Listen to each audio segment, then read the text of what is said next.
So right now, we will look at, if my slides will move. Okay, we're done with that. Let me ask, for those who believe in God, except the atheists and agnostics, is religion important in your life? Let's have a survey, please. Like, sure, you are Buddhist or Christian or Catholic, but does it play a role in your life? If it does, answer true or yes.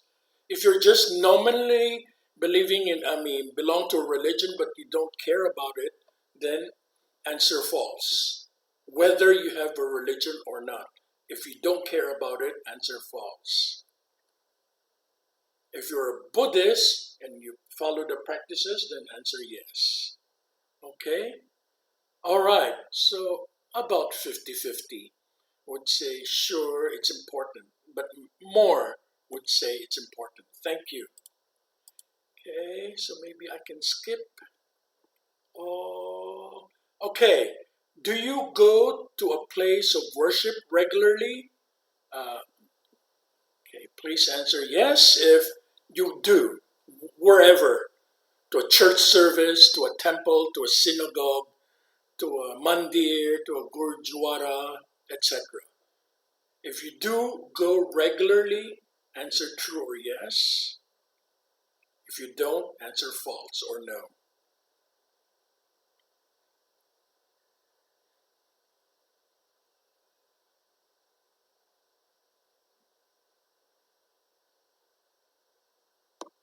All right. So I hope we get the answer. Okay. So most people don't. Although we have religions, but we don't. Many do not go to places of worship. Okay. So let me talk about my involvement here and how this project on Monday next week, 1 week from now, ties up with this. When I was in Chicago, I was working with intercultural and interfaith work at the university. I was training coordinator, bringing people here. You see picture of Greek Orthodox, who are Christian, and Muslim Turks who belong to the country called Cyprus. There's division, and people are divided because of religion and among other things. And we organized a month-long program for 22 Greek Cypriots and 22 Turkish Cypriots. Because there's war going on in a conflict, the country is divided into North Cypriot and South Cypriot, and trying to attain peace by having fun together. And when I went to New York, one of my students, he's a Greek Cypriot, was studying. He moved from Cyprus to New York to study computer science. And we had a reunion in a Chinese restaurant, and this photo.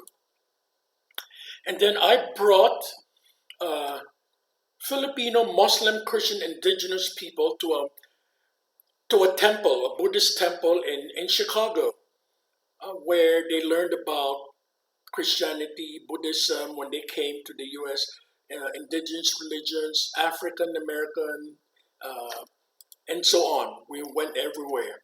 And from Chicago, I went to California to give a presentation in a very mixed group, Christian, Muslims, and Jews, talking about how we can work together. And also in a Muslim mosque in Rockford. And the aim of which is for people to understand each other. Then when I came to Thailand, 2016, I continued this kind of work. I work with the Christian Conference of Asia. It's based here in Payap University. It has a consultative status with the United Nations. It is recognized as a UN body, and I represented the organization at the United Nations in Geneva and also in New York. I went there. And I organized a meeting called Young Ambassadors of Peace starting 2016. If you're wondering how I look like, I'm this guy at the back with the tie in black. So these are people of different cultures. So to be able to bring about peace all over Asia. On the left front, you have she's a Maori from New Zealand, okay, to show you the diversity. And then the women in front who are in kind of reddish clothes, they are from Laos. And then the guy who is like in red, I don't know what you call it, shawl, he's from Myanmar.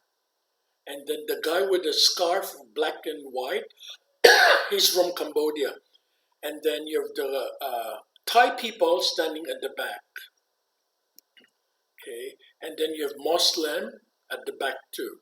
So it's a mixed intercultural group in terms of religion and cultures. And then in another year, we brought another group of people. This is in the office of the president building here at Payap. And our office there was Christian Conference of Asia. You see right in front, we have a Muslim participant. We also had Hindu participant trying to organize the youth, mobilize them from all over Asia, from India to Korea to Indonesia, name it, to Taiwan, so that we can work together for peace. And they have to work on a project when they go back.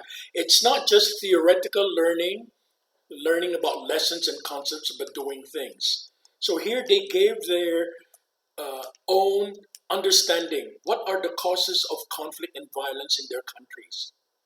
So they wrote, now after the workshop, they did their presentations. And then in quite another year, there are people of different ethnic group in Myanmar. You can see one is Karen, and then you have Bama, and then you have another Indian Myanmar citizen. People of different cultures coming in together, working for peace. And then we went to Indonesia to work on the environment. This is Protestant Christian Conference of Asia and the Federation of Asian Bishops Conference. These are the Catholics. So Catholics and Protestants came together in Indonesia to work together on the environment. The theme was Crisis of Climate Change 2016 in Medan, Indonesia.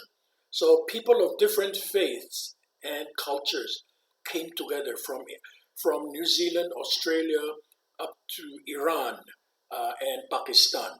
So we came together to show our concern for the environment. And I actually volunteered to go with the Christian youth in Chiang Mai. We went outskirts to a very far-flung place. I don't know where they drop us off. And I planted a banana plant. They say technically it's not a tree. A botanist will say it's a banana plant and the lemon tree. So this is a sapling that we actually did. So oftentimes when you just learn in the classroom and do nothing, it just remains on the realm of ideas. We better go out and do something. For instance, your class in Truth and Service, it cannot just be ideas. It should be action. So here I planted a tree with the Syrian Orthodox bishop. This is a teak tree in Medan, Indonesia. After our session, we actually went out to do planting. Then I learned a lot about the Orthodox faith and how different or similar they are from the other Christian groups. And a meeting was held at the YMCA in Hong Kong, where we were planning. These are people from Indonesia, Hong Kong, Bangladesh, India, Korea, and myself, Philippines. And we were planning to come up with an Asia-wide peace program for the youth. So it's called the Interfaith Cooperation Forum, ICF. And here we went to Pakistan from here in solidarity with victims of all kinds of violence. Some of the women here were victims of kidnapping by Muslims. Unfortunately, because the Christians are a minority, and then they will be forced to convert to Islam after they were raped. Because if they convert, then they would say they will marry the woman, then there will be no crime. The person who commits the rape will go scot-free. And they resisted, and some of them were helped by some organizations, human rights organizations. This is a case of trafficking, and they were able to seek refuge and get out and oppose it. These are the people in a community. Their community was bombed. This is called the twin bombing of Easter in Pakistan, and many people died. And we visited the family and we provided them with pastoral care. And this is a group very respected and known by the Queen of England. The man sitting on the right, Francis Joseph, is fighting for the cases of people who are victims of trafficking, of human rights violations, and of torture. Uh, is working. This is a Christian organization in Lahore, in Pakistan, and we met the person in the picture on the left. The man who is on the right side is a bishop from Australia. He's Anglican bishop of Melbourne, and he's the president of the National Council of Churches of Australia. We met all kinds of Muslims in Pakistan. Ahmadi, Sunni, Sufi, Wahhabi. You see in this picture, they all represent different Muslim groups. So they respect one another and they are in communion with all other Muslim groups as well. So this is a sign of unity among different Muslims. On the right side, this very tall guy, he's a medical doctor trained at Harvard, and he had published many books. He just casually came here. The man standing on his left, shorter than me, I'm the man in black beside me. He's the General Secretary of the National Council of Churches of Pakistan. They are best friends. The Muslim sheikh, the medical doctor, visits him, this General Secretary, a Christian, on a regular basis. So where we're having breakfast, he just dropped by. And they say every time there's problem with the Christian or Muslim, they help each other because there's already bond of friendship going on between them. And he offered us books. You can see I'm holding on to some books. And also the bishop on the right side is also holding on to some books. He offered us, we said, can we read some of your publications? And he had written a lot about how he cared about Christians and how Christians work with the Muslims. So there's a lot of effort of working together, and we can learn lessons from them. Here are some women who are in the safe house, who were able to escape trafficking. They were kidnapped and they were abducted. They were the ones who refused to be married to the man who attempted to commit rape on them and want to marry them. And they were in a safe house. So we also visited them. And do you know that the Church of Pakistan and the early churches of India were not the product of Western missionaries? Rather, Saint Thomas the Apostle himself went to India and Pakistan. And they were the ones who taught what we now call the Indians and the Pakistani Christianity before Western missionaries came. So they had like direct line to God, to Jesus, for people who are Christians. Saint Thomas the Apostle himself evangelized in India and Pakistan.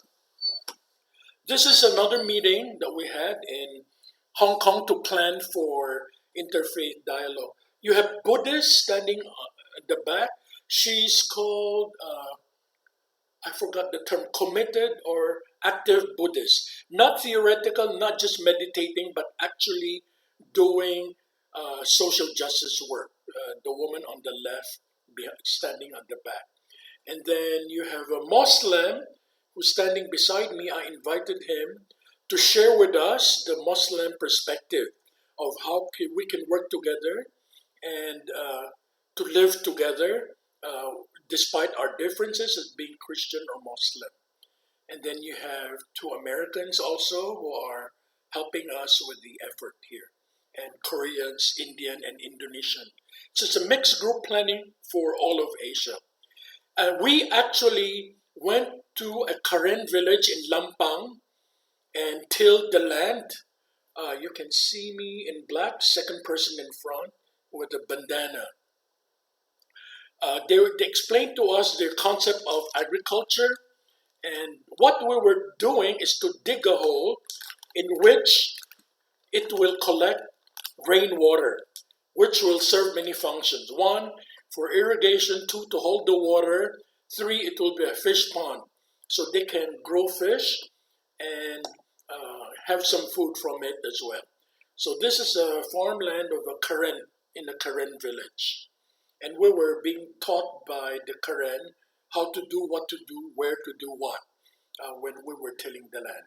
In 2017, we went to Bangladesh from here, from Payap University, to talk with people about the situation there, if there's problem and what they're doing about it.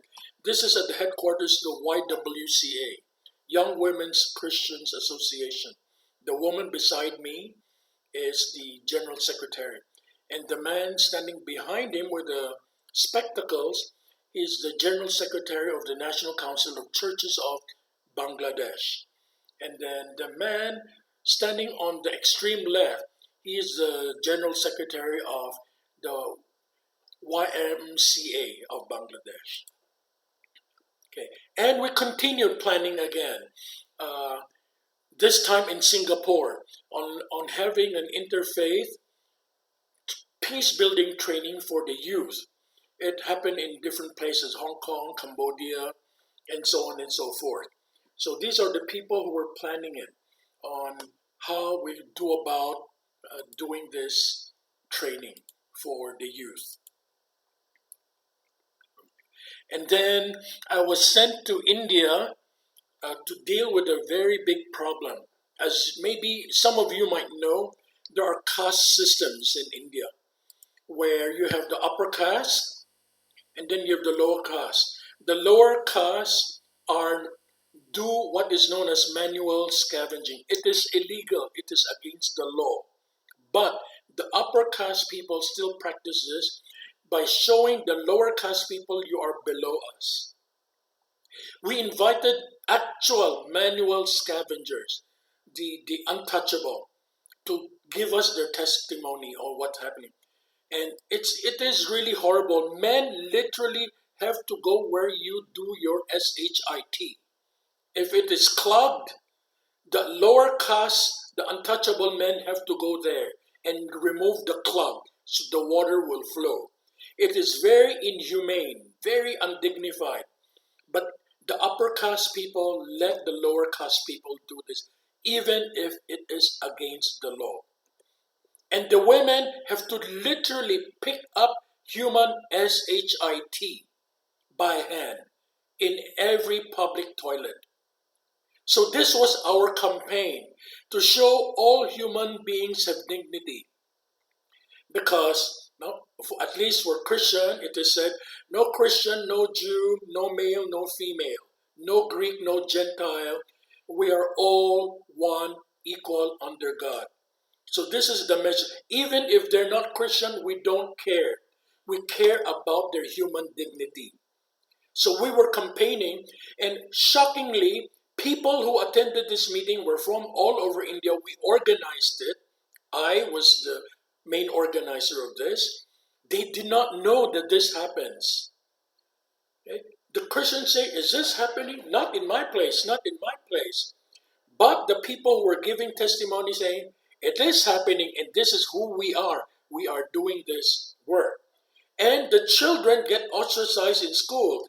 No one wants to go around them because they're children of people who pick up dirt or who swim in dirt, in human dirt. So it is a heavy toll on the lives of the lower caste people. So we were campaigning with students who are in public administration because they have to do an internship. So we worked together with an action plan saying, now you have to do internship. What can you plan? They said, we will have a massive campaign all over newspapers, social media, in school, in the villages, telling people this is against the law. It's very simple for machines to do this. Siphon, pump. Pump is so cheap. You just need a pump, and you can pump the water away, the wastewater. But the upper caste people make sure the lower caste people know they are lower caste, which is totally unnecessary in this day and age. So this was the project of the public administration students who attended our program. We told them, okay, now it's your turn. We have raise your consciousness. Now it's your turn to do what you can do, especially you have 6 months internship. So we were glad that we were able to recruit students to join us, and they were the ones who were doing the campaign against this. There's a law called Rehabilitation Act of 2013. Okay. Now, and then this is the picture of everyone there. So these are Christian leaders of different parts of India. They came to Madras, Chennai, all of us. And then we have the campaigner also sitting in front, people and the women.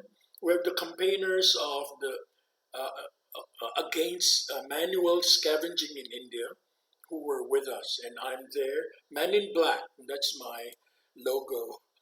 Okay, so they are the campaigners in the city, in Delhi. And the man on the right, he won the Ramon Magsaysay Award. This is the Nobel Prize for Asia. He won the award for his work on fighting for the rights of the manual scavengers in India. Okay, here we had a meeting. I was the man in black, meeting the leaders of the Church of Bangladesh to talk about the problems in there. And I spoke with the national chairperson, he's a professor, of the National Human Rights Commission of Bangladesh in Dhaka. And I talked extensively about the Rohingya, and then about human rights law, the laws of war, rights of refugees, and so on. So he had an open mind, and we were able to discuss in great detail about our concern. I was representing the churches. As I've told other people, I cannot do that in Myanmar, it's sensitive, but I can do it outside. To ask them in Bangladesh, please take good care of them. They are on your border. Please provide them with a place and food and so on and shelter. But now it's a total mess right now. It's a different story. And I visited the official Islamic Foundation of Bangladesh in Dhaka. He is the official representative for Islam in Bangladesh. And he said, I did not ask, he just said, we are talking about people accepting each other, and he said we are against Islamic terrorism, fundamentalism. I did not even ask the question because there's a lot of killing of and attacking of minorities. He offered the information. I didn't even know what they were doing. He just talked about that without me even asking the question. And even if I'm Protestant, I went to the Catholic bishops and to talk about them, what are you doing? And I learned that the Protestant and the Catholic and the Muslims are working together, and also the Hindu. So it's very important when there are problems, if you already have ties that bind, you can always help each other together. And I also visited the women's organization. They played a very important role during the independence struggle. The icons of their leaders, the photos up in their library. And then the present leaders are sitting up front in the middle, two of them. The role of women for justice and peace in Bangladesh. And of course, I'm always escorted by the General Secretary of the National Council of Churches of Bangladesh on the left side. I did all of these representing here, the organization at Payap University. Then we had a meeting with the joint group of YMCA and YWCA. okay, Young Women and Young Men's Christians Association. This was a very important meeting. Uh, it was an interfaith dialogue organized by the National Council of Churches of Bangladesh. So I asked the General Secretary, he's seated on the front, second on your picture from the right, with the glasses in white. I said, how can you organize Muslims, Hindu, Buddhists, and Christian together? He said, it's not easy, but we already have this network a long time ago. We help each other. Let's say when there's Easter and then there was bombing in some parts, they say without them asking the Muslim friends will come and protect the community, the Christian community, because they know this is Easter and it's important for Christian. That is very powerful. When you work together with people of other faiths, they will come to help you without even you asking for their help. That is the importance of not just saying I believe in interfaith dialogue, but actually doing it. This is the strength they found. And the same, when there's Eid, the Christians visit the Muslims for the Eid celebration, for the breaking of the fast. Sometimes the Christians will bring food for the Muslims to share, to eat together. And it's the same. So when it's Easter, the Muslims will bring cake and sweets for the Christians. And you don't tell people the holidays, they know. No matter how small the Christian community, they help each other and they know the important dates. That's why we should keep our own faith, whatever it is. We're atheist, agnostic, Muslim, Christian, Hindu, but we can be open to help and work with others without saying, I will be converted. That's not the aim of interfaith dialogue. The aim is to understand others and to work together towards a common end of common humanity, etc., etc., including atheists and agnostics. Okay, and I visited the Baptist church also. So the major groups, different faith, I visited them. The impetus for me to be sent to Bangladesh is because there was an attack, a bombing. This is an actual CCTV image.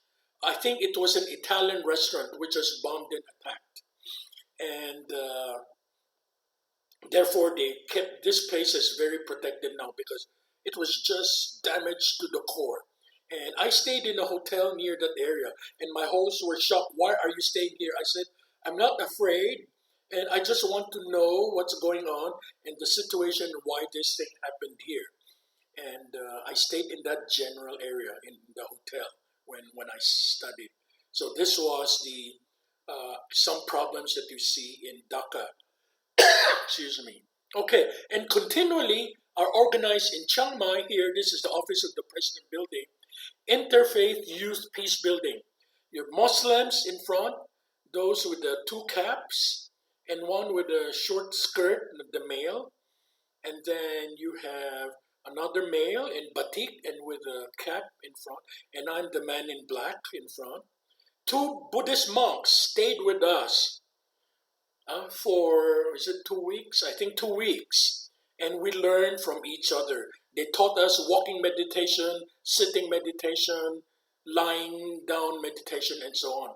Dr. Lee is the fourth person from the left. I invited her to attend this program. She's the chair of my department, our department, Mr. Ong and Professor Leise.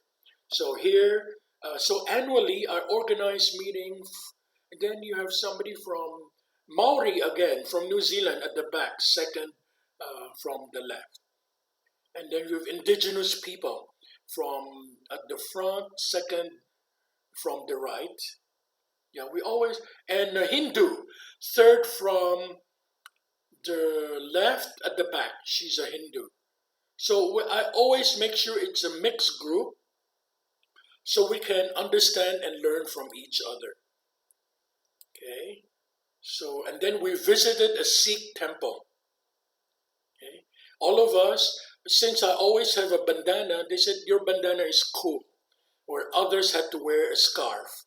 And Dr. Lee is sitting in front the fourth person from the left. She was also my guest in the program I was running. And then the Hindu woman is on second from the left, sitting down. And then the monks were even there with the with the, I don't know what you call it, the religious person in white of the Sikh religion, flanked by the two Buddhist monks. So it's mutual respect. No one is converting anyone. We want to understand each other. That was the whole point. Okay? And we went to the Buddhist temple. He was our participant, and we visited his temple, and now he gave us some lessons about Buddhism. Okay? So it was good that he stayed with us, so we learned more about him and about Buddhism. This is the Hindu temple. In Chiang Mai, we visited the Hindu temple. So all of us tried to understand what's going on, why the saffron color flower, saffron color robe. And the Thais also use the saffron color. It's an important color for Thailand. And this is a Roman Catholic priest in Chiang Mai near Maya Mall, Seven Fountains. And he's a Jesuit, and we talk with him, talk about what is the role of Catholic belief in interfaith dialogue. So he told us a story of the Good Samaritan as a sample, as a springboard of understanding people may be others, but it doesn't stop us from helping and trying to be in solidarity with others. And then again, when they come here, they don't just listen and go home and have a nice tour of Thailand. Rather, they have to prepare a plan and implement the volunteer community service when they go home. Just like what your two professors are doing now. You've studied truth and service. Now you have to do something about it. It shouldn't remain on the realm of ideas. Like symbolically, a tree planting activity is one. Or you can do something else if you're at home, or if you're not vaccinated, or in your own home country. Okay? And yeah, when we had class, I brought our students. This is the Loy Krathong Festival. 2 years now because of COVID, there's none. But we were lucky in those days. We brought the students to enjoy the Lantern Festival, if you wish. It's also the Moon Festival. It's also the Water Festival, Iping and Loy Krathong, all in one. So it was fun. But now it's COVID. They might open it up, but they might say social distance. It will be impossible to enjoy the festival. So this is traditional religion. There are many versions of this story. It's pre-Buddhist. In the old days they worship the water. In the old days they worship all kinds of things in the traditional religion. The sun, the moon, the tree. In Thailand, trees which are very sacred, they tie a saffron-colored, cloth, which means do not chop this tree. It is sacred, and people understand that. Or they believe there's a spirit there. You will see sometimes there's some drinks and some incense and some food. That's because they're offering it to the spirit god. It's very alive in Thailand, the spirit belief. In Myanmar, they even have their Nat, N-A-T. They have all kinds of spirits. In Thailand also, they have all kinds of spirits. Spirits of nature, spirits of people who didn't know they died because they died in an accident, so they're in between. And then there is all kinds of things in Thailand. Okay. Yeah, and then we organized a big meeting in Myanmar, in Yangon, Asia Mission Conference. This is like 6,000 or 7,000 people. You cannot imagine how big the group is. But you have Hindu, Buddhist, Catholic. It's a Protestant meeting, but they invited all kinds of people to come to try to listen to each other.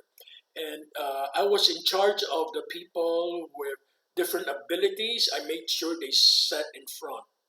And we made sure they also gave a speech to represent the differently abled people during the meeting. And I organize a trafficking meeting every year. I organize Asia-wide. And Dr. Lee, yes, I invited her to represent Vietnam. And then Jane for Thailand, for Sri Lanka, for Indonesia, for Thailand. Yeah, so this is a meeting organized, and Kathy Chang, some of you know him, your two professors know her. Kathy Chang was also in attendance in this meeting, but she was not my speaker. She was also invited to attend this human trafficking and migration meeting that I organized in Myanmar. And then here are the people. Can we see Kathy Chang? No. And then the Bishop of Australia also gave a speech regarding the situation in Australia. And I organized a meeting for differently abled people in Yangon also. And I also produced a book out of this from their activities and presentations. So this is another part of culture. When you have meetings, you have to make sure people of difference should be in attendance as well. And we went to Switzerland. This is the World Council of Churches. She is the Assistant General Secretary of the whole World Council of Churches in Geneva. And we went with the Bishop of Australia. I also invited him. And we went there to give a report to the United Nations during its meeting on the UPR, Universal Periodic Review. I prepared a book about the situation in Pakistan, the human rights violations, and we presented copies to the different diplomats. I can send you the link if you're interested to that booklet that I wrote. I was literally sitting here in front. This is the United Nations Hall. This is the Organisation Mondiale de la Santé, the World Health Organization, Banque Mondiale, World Bank, UNESCO. These are people sitting in front of me, and then the governments. So we were presenting reports. I presented the report on Pakistan. I sent a delegation. This is the delegation I organized. She is from South Korea. The one on the left. Beside her is from Pakistan. Bishop of Australia. He's from India. And then the Bishop of Pakistan. And then he's a Catholic, you see, worker in Pakistan, Cecil, and that is me. All of us in black. This is the United Nations, where I organized this meeting right here at the panel discussion. And the people who attended were diplomats. We gave a report orally on what's going on in the situation. And I went to the United Arab Emirates several times to deal with the question of migrant labor migration, and undocumented people, etc., etc. So we talked with different people to learn about the situation. We also met with the pastors of different churches, and then we visited labor camps also.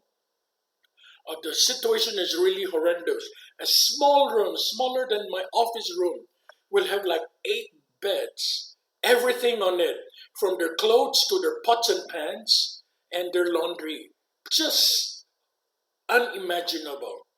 You have beautiful buildings, you have nice Olympic-sized stadium, you have nice concerts, you have high fashion, you have rich people buying real estate, but who are making them? They are the migrant workers who make these beautiful buildings. It's just like, I don't know who made the pyramids of Egypt. Maybe the Hebrew slaves. I don't know. But it's always the workers who are not recognized, but they're the ones who make things happen. So this is the case in Dubai. So we were concerned about their situation. Many of them are Hindu or Muslim. That's not our concern. Our concern, they are human beings. They should be given human dignity and be respected. That was our main point. In Papua, I went also. There's problem. From the airport to the my hotel where I stayed, it's a posh 4-star hotel or 5-star hotel. It took 2 hours for us. Not one Papuan did I see working in the little shops along the way. All of them are transmigrasi. Our friends from Indonesia would know. They are people who are of my color, brown skin, who own shops and hire their own people. And then the indigenous people, as you can see here, they're all Papuans except the people in the middle, me and Cindy, she's from Taiwan. All of them are Papuans. They are darker skinned. I did not see one single soul working in a shop. Not even sweeping the street. Not one. I said, why? They said, because the transmigrated Indonesian tend to hire their own people. It's a terrible situation if you are a Papuan. There's a lot of human rights violations. And it has maybe the richest gold mine on earth. Guess who are mining them? Canada and Australia. And the Papuan people stay affixed in poverty. No jobs, no access to their own gold. It is a terrible situation to be a Papuan.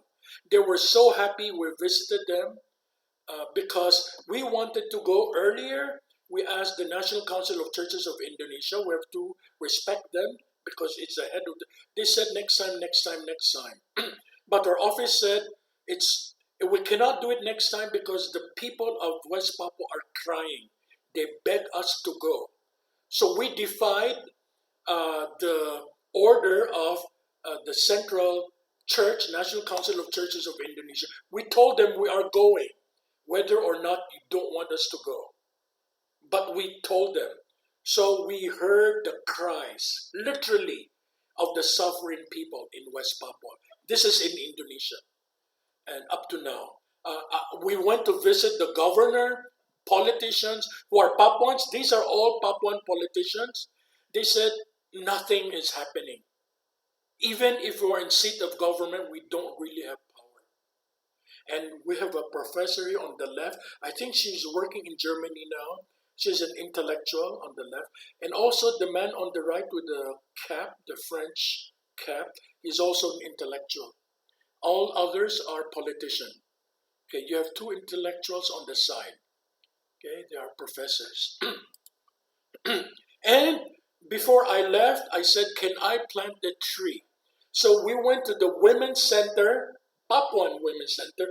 I said, may I plant an indigenous tree? I can't even name what is that's plant that I planted, but they assured me it is an indigenous tree. It will bear fruit. So I tried to plant seeds, literally, of interfaith unity. Remember, I planted a tree with the Orthodox priest. I planted a tree with the youth in Chiang Mai, banana and lemon. And then now this is an indigenous tree. 2018, there is what is known as the Asian Interfaith Network for HIV/AIDS. I organized this meeting in 2017. Catholic, none on the right. Protestant, second. Third, Orthodox from the right. Fourth and fifth are Buddhists. Fifth is a Hindu woman. Sixth would be a Catholic nun from Australia. Then you have a Muslim from Bangladesh, from Mina. And then man in black, that's me. And then you have an Orthodox priest on the extreme left. So this is a truly interfaith network to protect people from HIV/AIDS. Not to make it a stigma, to talk about it and not put people to shame, but to provide care. In fact, in Thailand, the two people in the middle in pink and in saffron, they actually have HIV/AIDS center for people who have HIV/AIDS. So these are people who are actually doing the work. And the man second from the right, he also is working on HIV/AIDS for the Church of Christ of Thailand. All of them are doing HIV/AIDS advocacy and service work. And then I link up with the Sikh community regularly, man in black, So I always pay courtesy call to people everywhere because we need to have support of one another all the time. Again, this is the meeting of the different sects of Islam in Pakistan. I invited this man on the left with the vest and the cap to come here to attend the program that I was running. Unfortunately, he was not given the visa. We all felt very bad because he had a lot to contribute. When we're discussing, he was very open-minded and sharing knowledge and experience. But the Thai embassy in Islamabad did not give him a visa. It's too bad. And in Chiang Mai, I spoke with and visited many uh, imam of the different mosques in Chiang Mai. I went with, she was my intern from Maori, the woman in black from New Zealand. And then my friend from Brazil, she's a doctor of the bone thing. I forgot what you call it. Bone. Chiropractor. Doctor of chiropractor. She's a practicing doctor, chiropractor. To visit the imam of the mosque in Chiang Mai. And I visited another imam, right photo. He could not speak English, I could not speak Thai. I said, could you speak Chinese? By accident. I said, 你会不会讲普通话？你是不是中国人? He said, yes, I am. Then we were struck a chord. We were able to converse. I said, why are you here?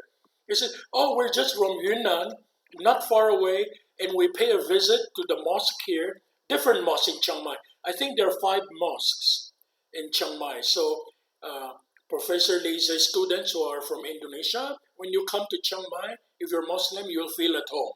You have 5 mosques to choose from if you want to go on Fridays. Okay, so they know I'm not Muslim and they know I'm not converting, but they respect me the way I respect them. I tell them what I'm doing. And then this is the Hindu priest, sannyasi or pujari in Chiang Mai temple, Hindu temple on the left. And then this is their Catholic priest. He's an intellectual. He's an expert on Paulo Freire from Brazil. And I invited him to give a talk here at Payap University, my intern here on the left. We visited his office and he came and gave a talk on how, the Catholic view of doing social justice. 2018, I always have links with the Buddhist monks. These are just some of them. There are other monks. And then we went to Cambodia to organize the people there. It's a big mess. I went from village to village to village, riding little cars here and there to talk with the people, to find out what are their problems, what are their needs, what can be done. And I organized a women's meeting on violence against women in Cambodia. And this is, I went again to the United Arab Emirates. This is one picture of how they live in one room. Count 1, 2, 3, 4, 5, 6, 7, 8, 9. 9 is the one sitting. That's only one side of the room, huh? And then see their clothes hanging. You see their pots and pans right there. And then the plate where they're eating. That's how they live. Well, others are luckier. Some I've seen are lucky because they have bunk beds. So you can be on top or on the bottom, but you have your own little bed. So we visited again the labor camps, and I organized a lot of meetings on ecumenical women against violence all over Asia. Okay, so these are some efforts. And then I organized a World Council of Churches pilgrimage of justice to different parts of Asia, but I focus on the Thai-Myanmar border. So I brought many people from Jamaica to Canada, name it, Germany, Netherlands, Switzerland, Brazil, a professor from Brazil here to visit the refugee camp of Dr. Alwyn. He's one of our doctoral students who's working on his second doctorate. So we visited the labor camp and the clinic of Dr. Cynthia along the border. This is another labor camp which I visited. Uh, 2019. This is the photo of us at the labor, visiting the labor camp. He's from, I forgot, Serbia or Croatia on the right, but he's from Eastern Europe. And Hazel is here, one of our guests, and she is from Fiji Island, the woman in black and white. And then you have Alwyn, Dr. Alwyn, and the local, and then Canadian native person, a First Nation Canadian, and then a Jamaican lady in front, and then he is Lebanese, I'm not sure. I think he's Lebanese. Okay, and then you have a man from Colombia, second from the left, from Colombia, and then he's Korean. Then Korean. Oh, this is the professor from Brazil, the salt and pepper hair at the back. And then that's me, man in black, and then the local, and then, oh, she's German, professor of political science, and then there's a Canadian lady here, and then Myanmar, and then Korean. We went to the refugee camp along the border to look at the situation, to be one with them, eat with them, learn their stories, and so on. This is actually in the labor camp. I was at the back there with my bandana. Okay. Oh, not in black. Man in red. It was the first time wearing red. Dr. Alwyn is on the left. He brought us around the refugee camp. We had the ID, passport. We crossed the river to Kautule. This is Thailand. The other side is Myanmar. This is like the Myanmar government has no control over that area. Okay. And this is the part of the refugee camp. It's really big. This is an actual photo we took.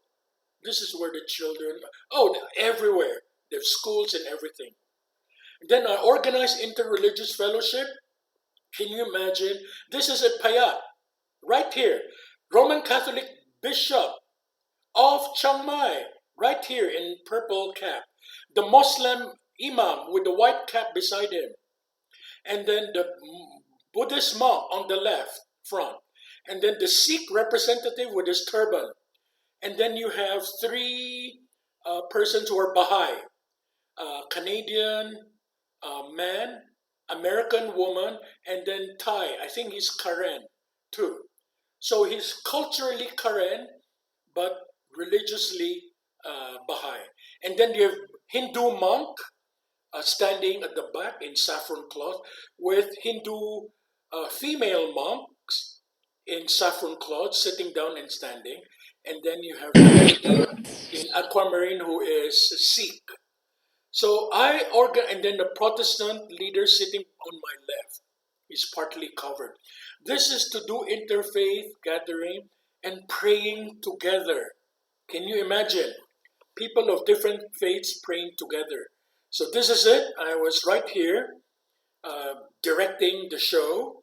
The Baha'i Karen, and then the Orthodox Indian, Thai Protestant, Roman Catholic Thai, Bishop of Chiang Mai, is Pramaha Bunchoy, a very high-level abbot in Chiang Mai, and the Muslim Imam, of the mosque in Chiang Mai. This is the big gathering of international folks. People from our department were there. Dr. Tony and his wife, Mateus and his wife, Rob and his wife, all of the students, Q of the Institute of Religion, Culture, and Peace, and the Peace Building Department. I invited them. I was not working with them yet, but they were all part of it. And you have Roman Catholic sisters with the veil sitting at the back, white veil. and the Hindu monk sitting in front. This is a truly interreligious and intercultural gathering. Praying together. Okay, and you will see in your video, same people, Zoom. If you, I went to Bahrain this time to learn about the situation of the migrant workers, labor migration in Bahrain, and they were my local guides. They were very important people. He's a journalist, the guy on the right. The left is an accountant, but he volunteered to drive us around. They're all busy, wealthy people. But I said I'm representing the churches, and then they were welcome to show me around, to bring me around. And then I met the sheikh, his family member of the sheikh of Bahrain. And he runs, guess what? An international interfaith center in Bahrain. Can you imagine? A Muslim country with an interfaith center. And in Dubai, there's a mosque called Mary Mosque. Blessed Virgin Mary Mosque. Can you imagine how open-minded United Arab Emirates and Bahrain are? You have a mosque named after the mother of Jesus. And then in Bahrain, you have an international interfaith center. Okay, so we should all be open-minded, learn from one another, and that way we can avoid conflict. And I talk about what we're doing, our concern about migrant labor, so they know my agenda. It's an open book. Okay, we wanted to go to Saudi Arabia. It's just across the border, but we decided not to because my reservation for the airplane, I think we just had 1 week.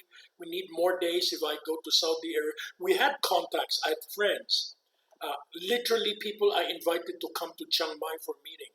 They're just across the border, but they said better not, although I could go easily. And I offered them the books, part of which I was the author. I wrote a couple of chapters in those books of my office about our work to the Sheikh of Bahrain. And I spoke with, I went to the National Mosque, and she told us about the close affinity between Christianity and Islam.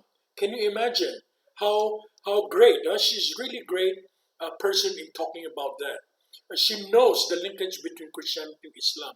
And I spoke with, she's a pillar of migrant labor in Bahrain. She knows left and right, up and down, the problems and how to solve them. And she helped a lot of migrant workers who have no status, who were maltreated, who have no papers, who are not getting their salaries. And she works with the government, with NGO, and with the migrant workers themselves. Okay, so everyone knows her for the good work that she's doing. And I organized a consultation of migrant labor, statelessness, and human trafficking. You have women, this is global. You have this woman in front in, I don't know what you call that color, sienna and black coat. She's from Ethiopia but works in Switzerland. She is Swiss citizen but originally from Ethiopia. And then you have Kathy Chang. Finally, we see a picture. I invited her to come here to Chiang Mai for this meeting. And you have people from all over the world. Okay, we have someone from Switzerland standing somewhere. I cannot see it. But anyway, I co-organize this with people from Switzerland, this meeting. Okay, and we train people about the United Nations Human Rights Mechanism and how we can campaign. I told them about our experiences. So these are the people in Switzerland. The woman on the left, she's originally from Peru, but she works in Switzerland. And then the second woman beside me, blonde, she's American, but she works in Switzerland. And the woman on the right, she's from Ethiopia. They all work in Switzerland. We co-organize this meeting for Asians to campaign for human rights issues, trafficking, whatever human rights violations at the United Nations, which we actually do. And they help us when we get to Switzerland. So the lady Patricia on the left, I said we want to order some snacks for the diplomats who attend, and she said your choice is A, B, C, and what kind of room do you want? So they were very helpful, and I said I'll pay you when we get there. So she trusted us. We paid them in dollars, but she made all the arrangements. And then we said we need a room for a meeting, and we want to meet with the diplomats. They're very helpful for all of these. The blonde woman tells us the different mechanisms for people. Different issues go to different UN mechanisms. So that was what they were doing. And the woman on the right, she's an expert on statelessness. The Ethiopian Swiss. She had written a couple of books on statelessness. And this is the end of the program of training for the United Nations Human Rights Mechanism.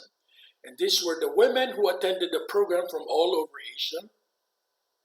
We go as far as Iran on the west, to the south to Australia and New Zealand, to the north, Japan, okay, to the east, East Timor.